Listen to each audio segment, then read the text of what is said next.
Today I'll be installing some new home security cameras, using these nice UniFi cameras here, which were generously provided by Ubiquiti Networks. So as you can see here, we've got three cameras: the G3AF, the G3 Flex, and the G3 Micro. These are Ubiquiti's latest line of cameras, and I've got the three different models here so we can take a look at each of them individually, because they're all slightly different and serve different use cases. So what we'll do is we'll take a look at each camera individually to see the hardware. I'll go away and install them and show how I've installed them, and we'll come back and take a look at how it works. As for any additional hardware, I'll be using my CloudKey Gen2 Plus to record the video from these, and I looked at that previously, and that video across the internet. I mean, obviously it's all encrypted and stuff, and these companies are trustworthy, but I just don't like that idea. I'd much rather have something like this that is entirely over my local network, that my video is not at all going over the internet, unless I'm accessing it remotely over a VPN. So I'd much rather use that sort of system, which is why I've gone with UniFi, rather than something like Nest. So the first camera we'll take a look at is the G3AF, and this is their standard indoor-outdoor camera. So take a look on the back of the box, you'll see the specs, where we can see that it's a 1080p 30 frames a second camera, with day or night vision, so it's got infrared LEDs for night vision. It's fully weatherproof, so you can use it indoors or outdoors, and it's got a built-in microphone for recording audio. It's then powered over PoE because this is a wired camera. So let's pop it up and take a look. So that's it there, take a look at the camera itself. So that thing that fell out, that's just like a bracket to fix it to the wall. That's there. Very solid metal, that's good. And here's the camera. See the front, you've got your lens, and then you've got, probably be the IR illuminators around the outside there. There's your mounting hardware on the back with a cable gland to go out. Feels very solid, this is all sort of metal, that's really good. And it's angleable, so even when it's mounted up on a wall, you can actually just angle it to point in all different directions, so that's pretty cool. So that's the camera itself. We'll have to take a look at them actually working later on, once they'll be more interesting to look at once they're installed. You then get this bag of accessories here, so you get a couple of roll plugs and some screws to go into those. You get little rubber cable glands, that'll be for weatherproofing. And then you also get some smaller screws there, which will be to actually fix the camera onto the bracket, I suppose. The only other thing you really get is you get some manuals, as you'd expect, which show exactly how you'd mount it. So obviously it'll be a lot more interesting once it's mounted, but that's the G3AF. The next camera we'll take a look at is the G3 Flex, and this is their cheapest camera, and actually looks really interesting. So that's on the front there. There isn't really any specs on the back, but this is still another 1080p camera. However, it's much cheaper, and it's designed to be really flexible to mount.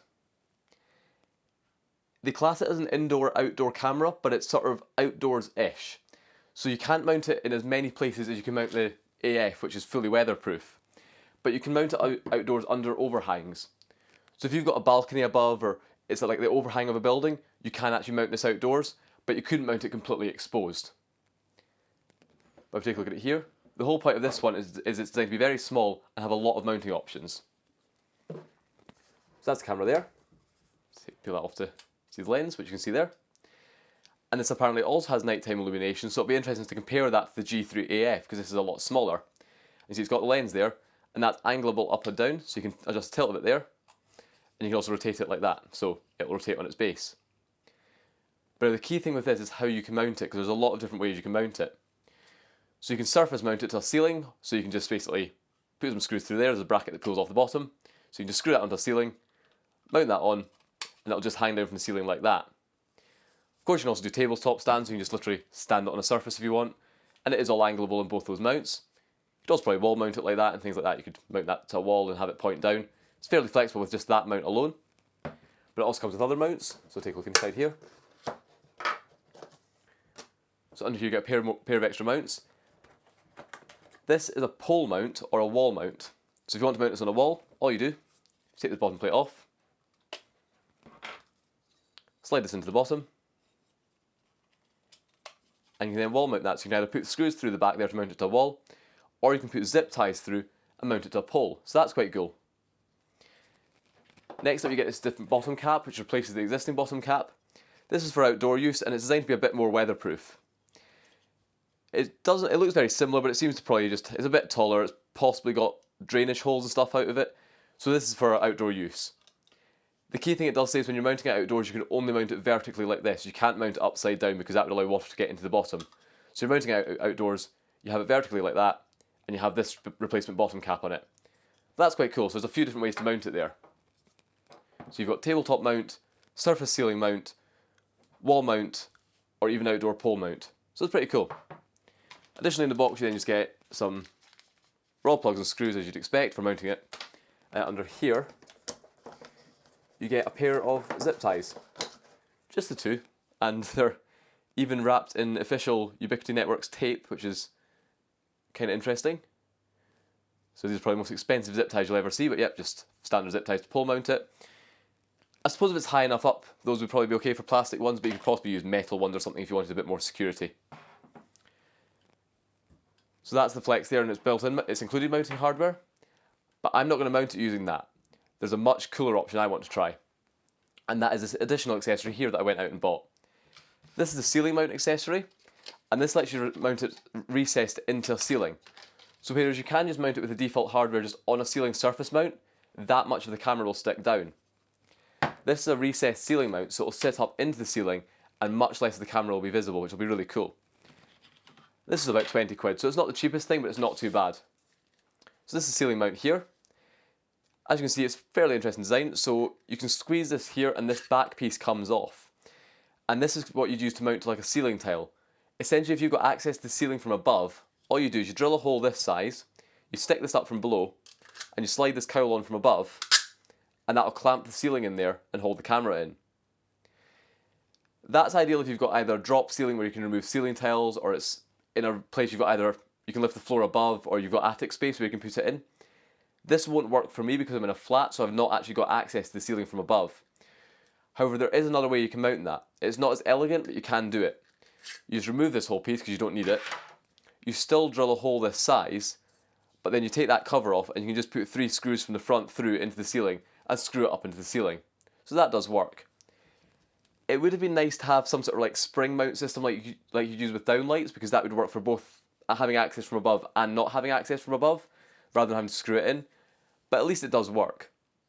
And essentially all you need to do is mount this into the ceiling whatever way you can. Take the camera, which, let's take this here, take that bracket off. The camera then slots down into here, like that. Oh, that way up. There you've got the camera there.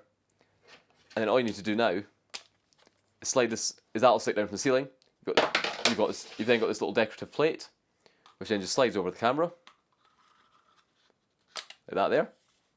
Clips in. And when it's installed, all you'll see is from that plate downwards. So when that's mounted up in the ceiling, that will look a lot neater. And you also do get the ability to rotate it even when it's mounted in the ceiling. So this is a really nice mount. It is 20 quid, but that is going to look really elegant when it's installed. So I'm really excited to see how this looks when it's actually fitted. The final camera we'll be taking a look at is this one here, which is a bit of an odd one out, and that's the G3 Micro. And this is the only wireless option out of them all. This is indoor only, but it's a Wi-Fi camera, so you can fit it wherever you've not got a wired network connection, which is quite useful. Makes it quite versatile.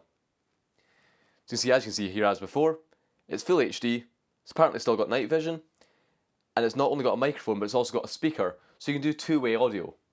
Not quite sure of the use case for that. I don't know if you're to shout at a burglar or potentially use it for like an intercom system, but it does have a speaker, so you can actually use it for two-way audio. So let's take a look at this.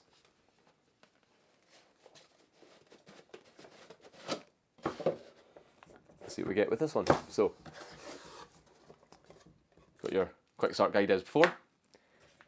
Then here you've got the camera. So as you can see, when they say micro, they really mean micro. This thing's absolutely tiny. So that's the camera there. And then you've got some different power supply options. So the first one you get is a mains power supply. This is it here, and you've just got a standard power brick to this, which is a little magnetic connector that goes onto the mount there, and that powers the camera. Now this is something I had to clarify with Ubiquiti. Now mine came with a US power supply, but that's because it was sent as a review sample from the US, so that's why it came with a US power supply. However, I took a look at some local retailers, and unfortunately it seems that they don't offer this with a UK power supply. Instead, if you're in the UK, you'll get an EU power supply, and it'll come with an adapter supplied by the retailer. So that's a little bit annoying, but I think they've almost kind of knackered themselves with this size of power brick, because in the UK there's tight restrictions around the size of plugs, and this would be too small to fit a full UK plug on and have it be compliant. So I think if they were actually to try and release one with a UK plug, they'd actually struggle to fit it in the packaging. They'd have to do a total redesign. So that's a little bit annoying, but retailers have said that they will supply EU to UK adapters if you buy it from them. Very quick interjection here, and that's just a safety warning. If you're getting adapters supplied by retailers or you're buying them yourselves for this, make sure it's one like this that has a fuse in the back. Because a lot of sellers, hopefully not reputable UK retailers, but there's always a chance you'll get one of these death traps, which is one of these dodgy, cheap, unfused adapters. So if you're buying an adapter, or you're being supplied one by a retailer to use with this camera, or anything else, make sure it's got a fuse in the back of it, and that way it's safe to use in the UK. So I've already had this adapter, this wasn't supplied with it, but plug that in there, and that'll allow it to work in the UK, so it's not the end of the world.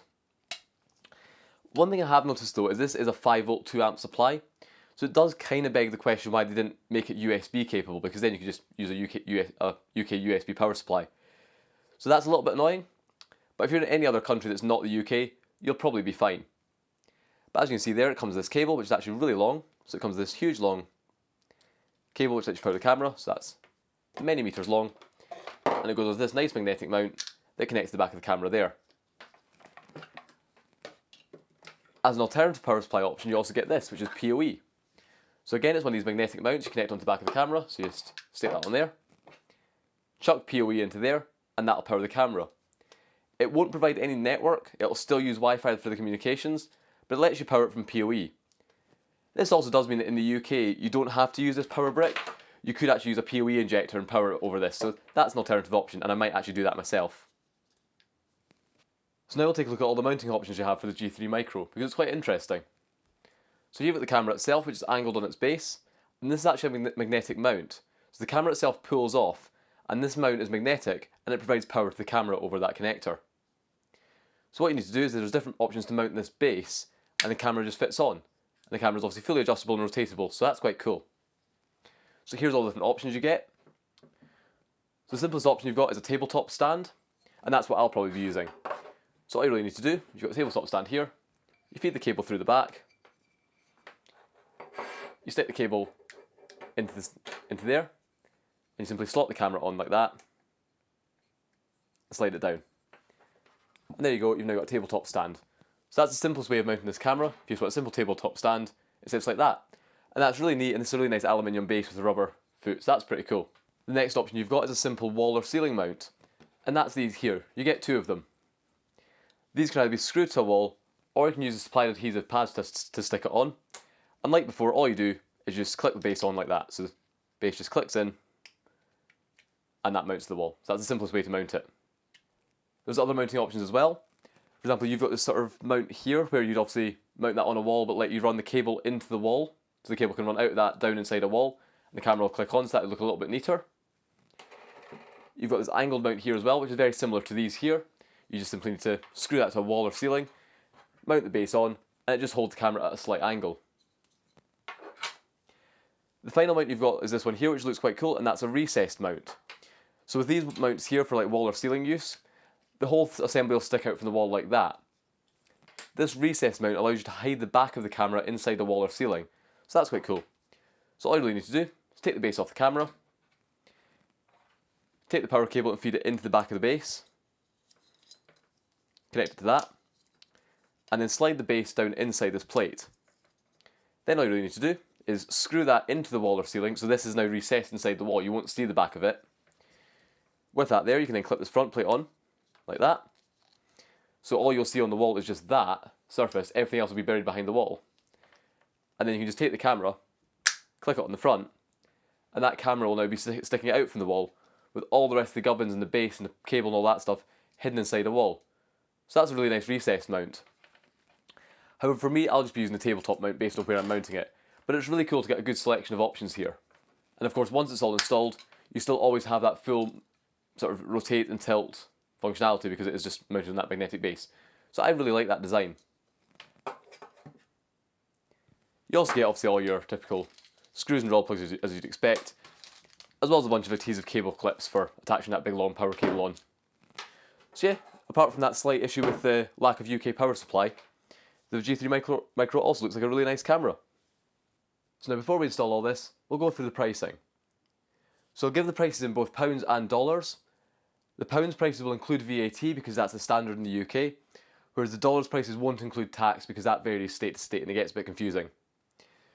The US prices are from the official Ubiquiti store, and the UK prices are from a retailer called NetXL, which is an authorised Ubiquiti distributor, and it's the place I tend to use if I'm buying a Ubiquiti kit. So the G3 Micro is the most expensive, obviously with all the fancy mounting and the Wi-Fi hardware, and that costs £157.49 or $199. Next up you've got the G3AF, and that costs £141.99 or $149. Finally, the cheapest of the lot is the G3 Flex by quite a large margin, which costs £86.49 or $79, which is a really good deal it seems for that camera, so we'll be interested to see how it performs compared to these more expensive models. Finally, you've got the optional ceiling mount which you buy separately. In the US this costs $10, in the UK we seem to get massively overcharged for this and it costs £18.99. So it's not cheap, well, especially in the UK, but it definitely looks like it'll be really neat. So it'll be interesting to try that out as well. So that's the hardware and pricing. Now let's go and get this installed and I'll come back and show the full setup. So the first camera we'll take a look at is the G3AF, which I've installed in my hallway. And this camera is sitting here filming the front door and hallway, so this, if anyone comes in, they'll get caught on this camera. This camera is also suitable for outdoor use, and that's its main design, that's its main use case. However, because I'm in a flat, I've got very limited outside space that's actually mine, so there's no real point having it outside. It would be a bit silly, it would film a tiny little patch of land and it's a bit pointless, so I'd rather have it just inside. The reason I put this one in the hallway is because it's the outdoor camera, it's got really good infrared illumination. All the cameras have it, but this one's technically the most powerful as far as I can tell.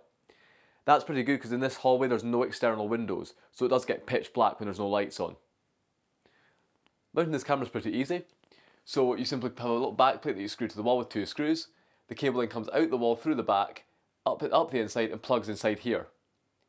You can also enter the cable through the bottom or top of this back plate here, so you can surface mount the cable if you need to and run it through conduit or something like that.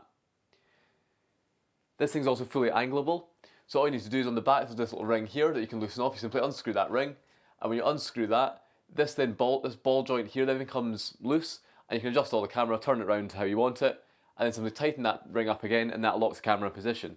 So it's really easy to do.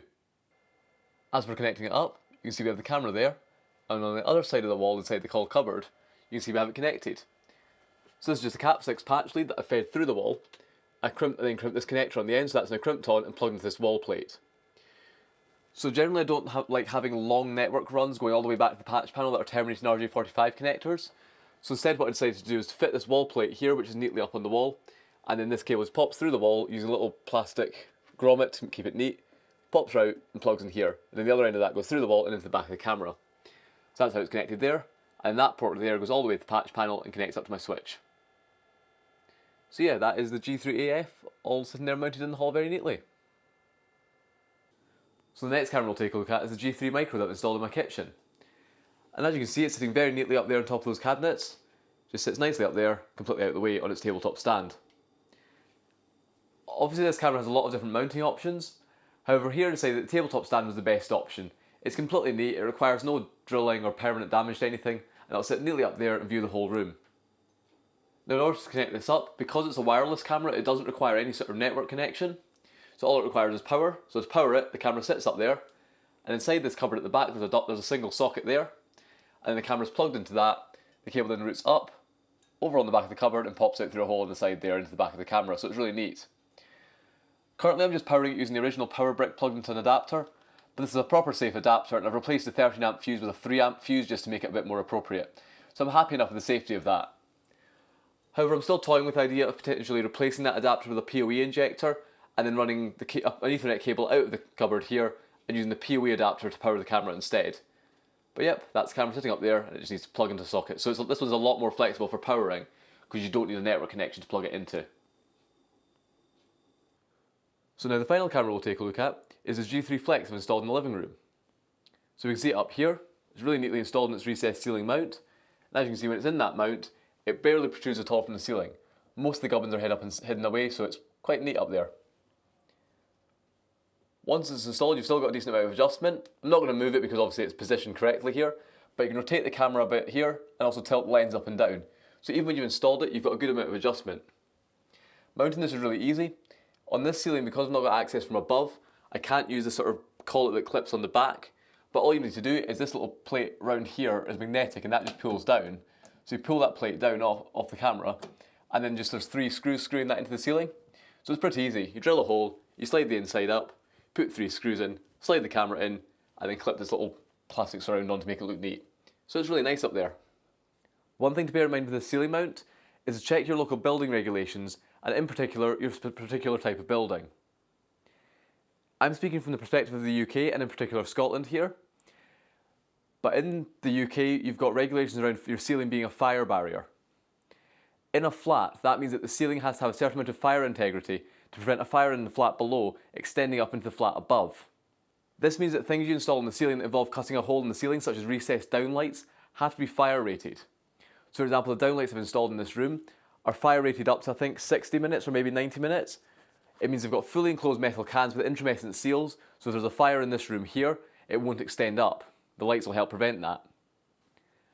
Now with this ceiling mount, this will not be fire rated because it's made of plastic. So if there was a fire in this room, that mount would very easily melt away and expose a hole in the ceiling.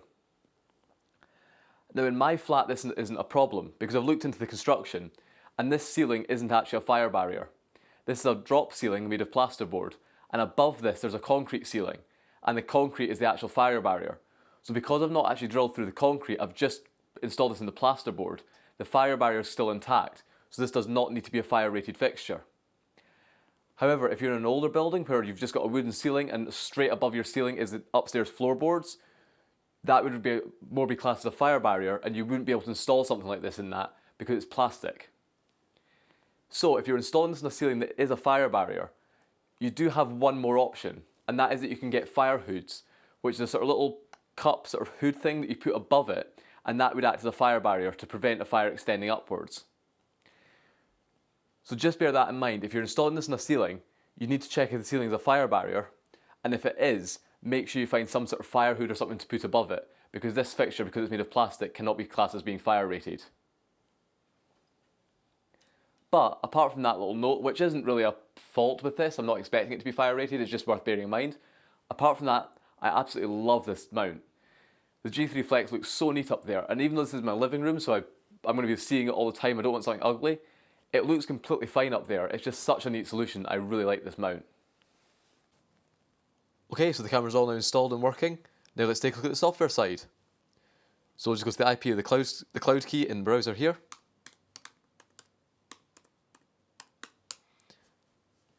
Obviously we're going to get a certificate warning, that's fine. And this is the main screen of the CloudKey. Obviously you wouldn't get this if you're running Protect on your own server, you just go to that directly, but the CloudKey serves up this web page. So we can go into that, launch UniFi Protect. There's a pull up UniFi Protect software, so you just need to log in here. And now we're in. So this is the main screen of UniFi Protect, and you can see it lists all the 3 cameras I have. Obviously if you have more cameras it would list more here. There's different views, so you can have it as a list view here, which is good if you've got lots of cameras, or you can do it as like a, well, I went to add cameras there, or you can click here and view it as more of a grid, which just shows a preview from each camera. So you can choose how you want to show it here.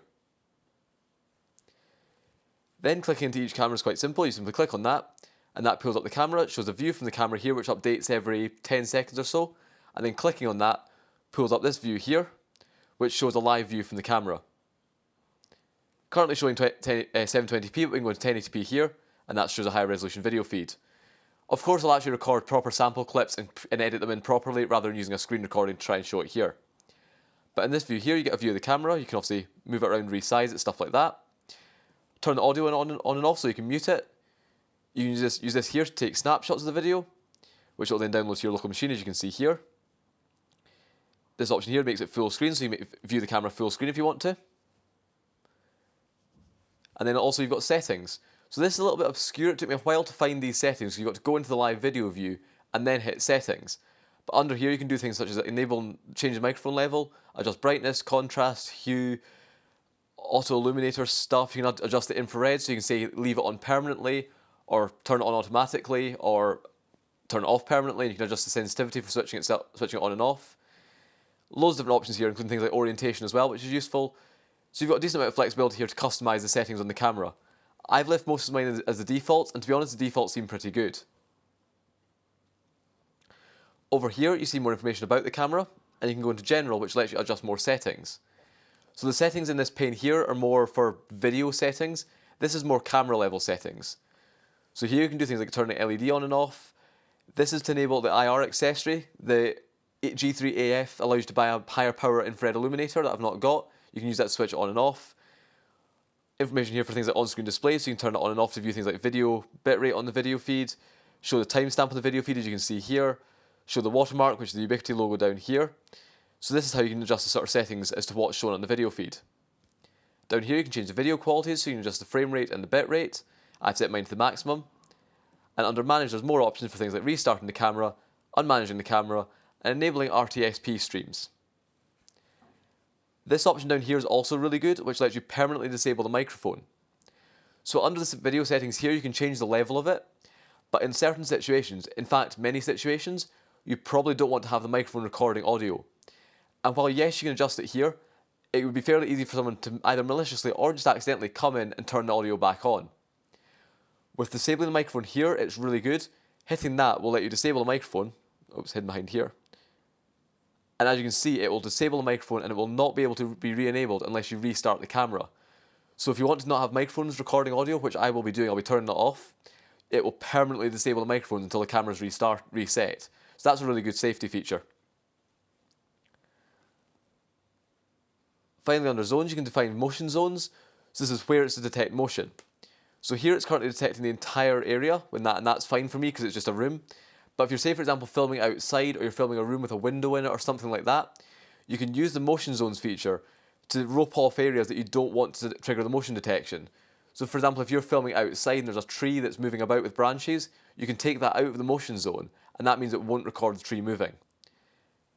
Next up, you've got privacy zones. This is also really good. So if you've got a setting where you don't want something to be shown in the video, you can add a privacy zone like this. Say for example, I don't want to see anything that's happening in this room here. You then just need to drag these lines over it, which lets you make a sort of polygon. You can actually add additional points as well if you wanted to. There's additional points here you can use to actually create some sort of crazy shape, whatever you want. And when you save that, that will black out that whole area. And now if you leave that area view and go back into the video feed, that area is now permanently blacked out. So that's good for privacy. Of course there's limits to this. For example, if you've got a window, you might want to be a bit wary blacking it out, because then if someone walks in front of the window inside the room, they'll still be blacked out. But it's good, for example, if you've got something you really don't want to show, such as a window into a public area, or potentially in an office with in a high sensitivity environment, you might want to blur out things such as screens. So this is a really good feature. And it's crucial that CCTV systems have that, so it's really good to see it here. Now, unfortunately, this is the feature where I found a fairly major bug, and it's quite annoying. But it is definitely a bug, and hopefully they'll sort it in future software revisions. I might just need to report it to them. And that is that the setting privacy zones doesn't seem to work particularly well with the orientation features. So in particular, if we look at the living room camera, which is where I spotted this problem, this is the G3 Flex installed in the ceiling, and it's mounted upside down, and the auto-rotate function on the G3 Flex has rotated the video feed. So we can see here that it's now the video is the correct way up, despite the camera being mounted upside down. And you can also see me recording this and actually hear me. I'll mute the microphone. But yeah, you can see me down here, because, yeah, I know there's a slight latency in the video. But yeah, so that's your G3 Flex there. However, if we try and blur this out, you'll see this bug. So we go into zones, privacy zones, add a privacy zone. And if I try and add a zone here, so say I want to blur out, I don't know, I'll try and blur out the rack in the corner of this room. So we do that there, you put the zone around it. It doesn't need to be accurate because I'm just doing this as a test. If I try and blur out that area there and hit save, you'll notice that the area doesn't appear anywhere remotely related to where I've highlighted. And if I were to go out of that and then pull up the main video feed again, you'll see that right enough that area is completely wrong. And this confused me for ages as to why I was doing this, and it was really frustrating. Now I have found a way around it that I will demonstrate, but I really hope Ubiquiti will fix this. So if we delete that zone there, that will clear up and then that will disappear off the picture in a second. It takes a wee minute. And then if we go into settings here, we then need to go into the auto-rotate settings, which, where are they?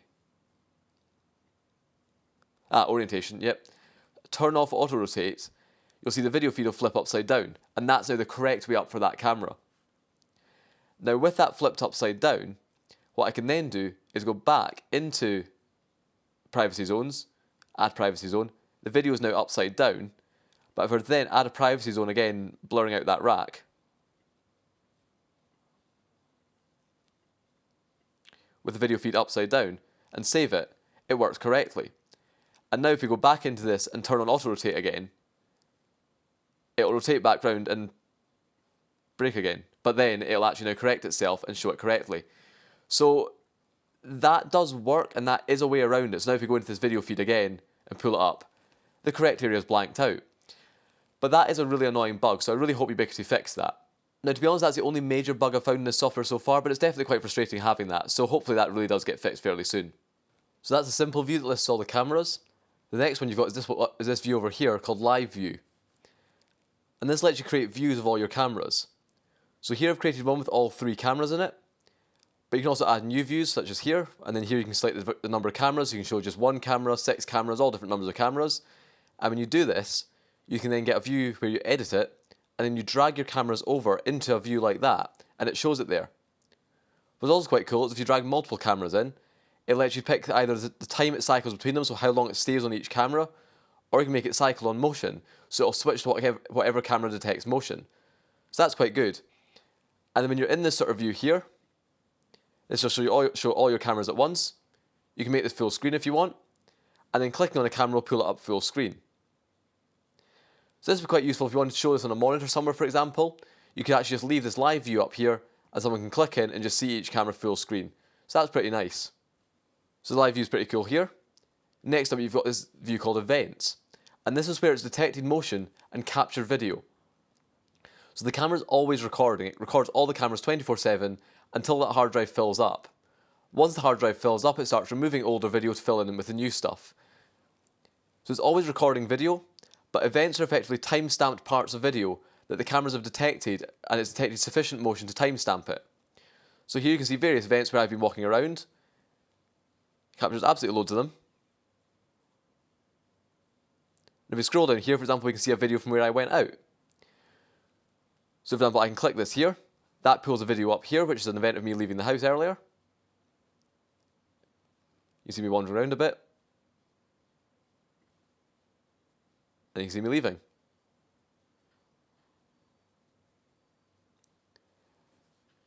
And then in the event that this was some sort of event I wanted to keep the video of, I wanted to store it somewhere safe, it provides a handy download button that I can click, and that'll download that video file, and then I can pull that up and play it back.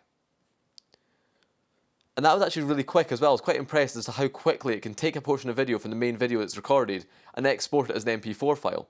So that's pretty cool. There's also features in here, for example, to shortcuts to different timestamps. You can actually pick a date range here. You can also select the cameras you want to get the video from, so it's quite flexible. So it's quite good how quickly you can go to get a bit of video. So you don't have to trawl through hours of video. You can very quickly go into here and jump to a bit of video that you want and export it really quickly, which can be quite useful at times.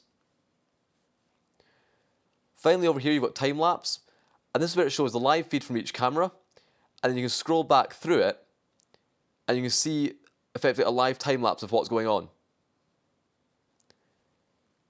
It will then highlight events, so any events that it's found, it will then highlight here. So you can see, even though I was out this whole time, there was no events recorded because I was just out, there was nothing actually happening. But wherever it's seen enough motion, it will highlight it on the timeline. Through this view, you can play it back.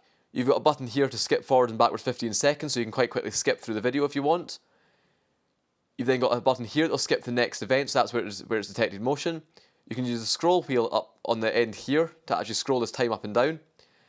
And down here there's playback speed controls, so you can speed it right up to 8 times speed if you want to quickly fast forward through video, or you can zoom it, put it right back to 0.5 speed if you want something in slow motion to view it more carefully. So that's pretty cool.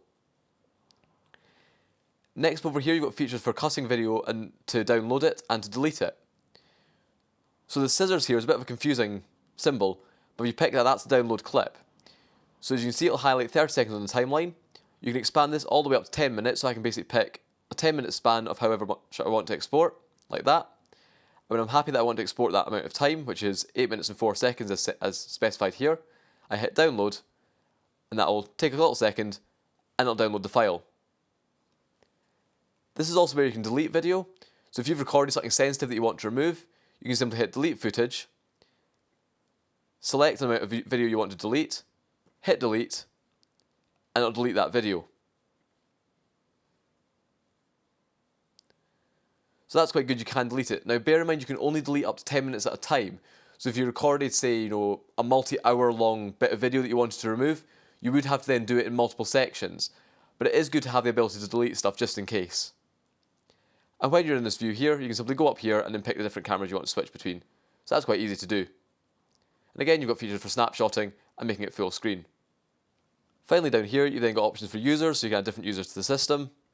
And then settings, which allows you to go through different versions. You can do time-based purging. So this is more for legal compliance.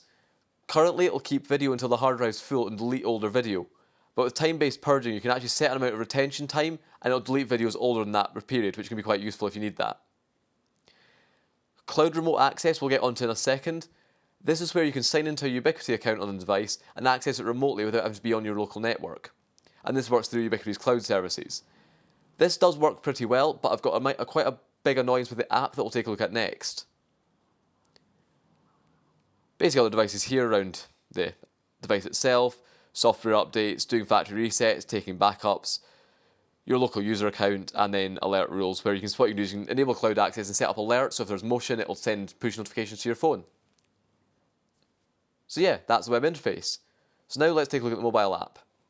So now let's take a look at the UniFi Protect app. So here we've got the Android app here, so we'll launch that. That'll pull up. Logs in. You'll see it says connecting to the Ubiquiti cloud service. There'll be more on that in a minute. So it connects into the cloud service, which then routes you through to the local controller and connects you into it. And now we're connected. And as you can see, the app comes up and it lists all my cameras. So like before, you can pull up a camera, view it full screen. You can then scroll back, go through history, which is quite cool. And while you're in this view, you can hit this little menu in the bottom left-hand corner. Pulls up more things, so you can full screen it, take snapshots, share the clip, which uses your device's built-in sharing features to share it over Bluetooth or Wi-Fi or things like that, as far as I'm aware. Hit share there. And then lets you share it out over other methods. But through this, you can also do things like downloading clips. So you can hit download, highlight a period of time you want to download, and hit the download button, and that'll download the clip to your device. So it's quite cool being able to do that remotely. You don't have to be at home at a desktop. You can quickly do it from your phone, which is really good. And this will work anywhere you're connected to your Ubiquiti cloud account. You don't have to be on your local network for that. Going out of here, you can also go into activity. And this lists all the activities, or you can view system events or things like camera events or motion events. And like before, it gets all the different motion events you can see here. You can hit one of them there. It'll start playing that video back. And you can go down here and you can do things like downloading that entire clip. So it's really pretty flexible.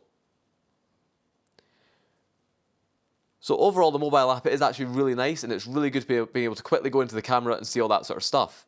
There's also other cool features. For example, the kitchen camera has a built-in speaker because it's the G3 Micro. And all you need to do is hit this button in the bottom right here, and it'll actually play whatever you say into your phone out over the speaker in the kitchen. So that's not actually going to work right now because I'm recording my screen, annoyingly. But when I hit that button, I will actually literally just hear my voice coming out in the kitchen, so that's kind of cool. So yeah, the app is pretty good. However, there's one major flaw I found with this. As you saw when I first opened it, the app logged into my Ubiquiti cloud account, and that requires me to enable remote cloud access on the controller. With that all enabled, it works really well. I can enable cloud access, open the app, log in with my Ubiquiti account, and it works perfectly. However, for me, part of the reason for going for the Ubiquiti system was that it's entirely locally hosted.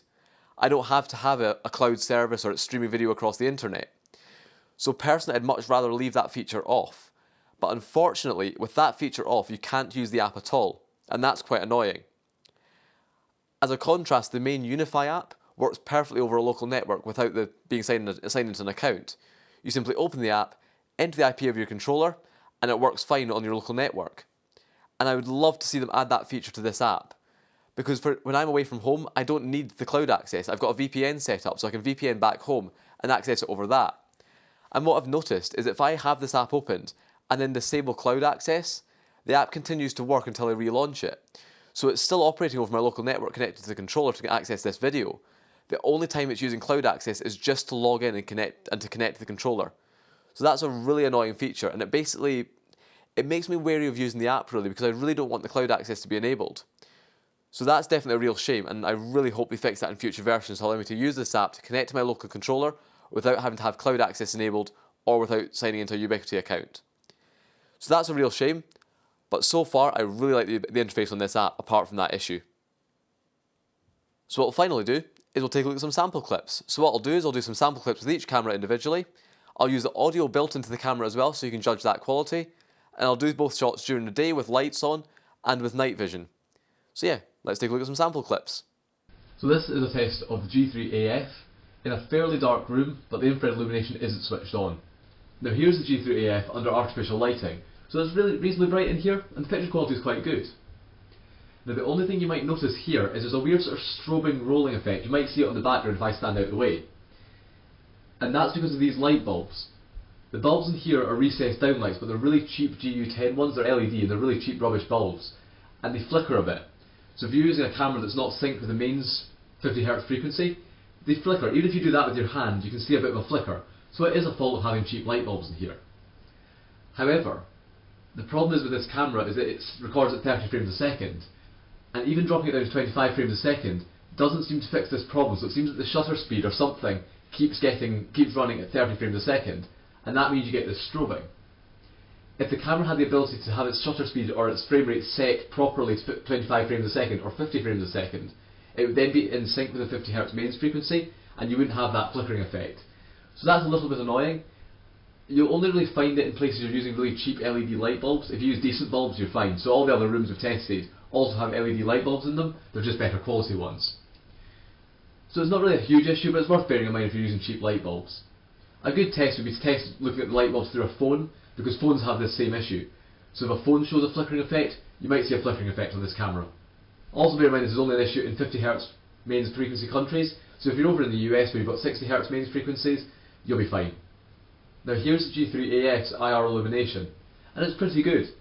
This room isn't completely pitch black, there's a bit of light coming in a window from another room and the UniFi access point produces a bit of blue light, but the room is still pretty dark. And this room, because it's the hallway and doesn't have really any external windows, this is how dark this room is normally without lights on.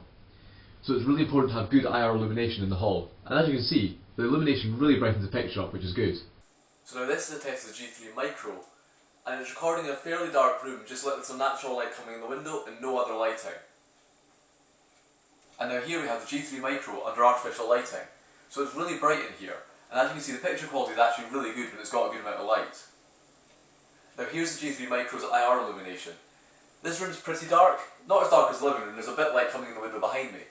But it's still pretty dark, and the IR illumination does brighten it up a fair bit. It doesn't seem quite as good as the other cameras. Under IR illumination, this camera looks a bit foggy, the picture's a little bit foggy, but it's still pretty decent. So this is a test of the G3 Flex, in a room lit by a couple of lamps and with daylight coming in the window. And I'm fairly far from the camera so you can hear the audio as well with that. And now this is a test of the G3 Flex in quite a well lit room, and the video quality is actually really impressive. And now this is a test of the G3 Flex in a completely pitch black room. There's absolutely no light in here, I can barely see anything. But as you can see, the G3 Flex, despite its tiny size, has actually got really good IR illumination, and it really lights up the whole room. It's really impressive. So there you go, that was a look at the video quality. And it's pretty good. It's not the most insane video quality I've seen, it's not mind-blowing, but it's decent enough and it's definitely usable.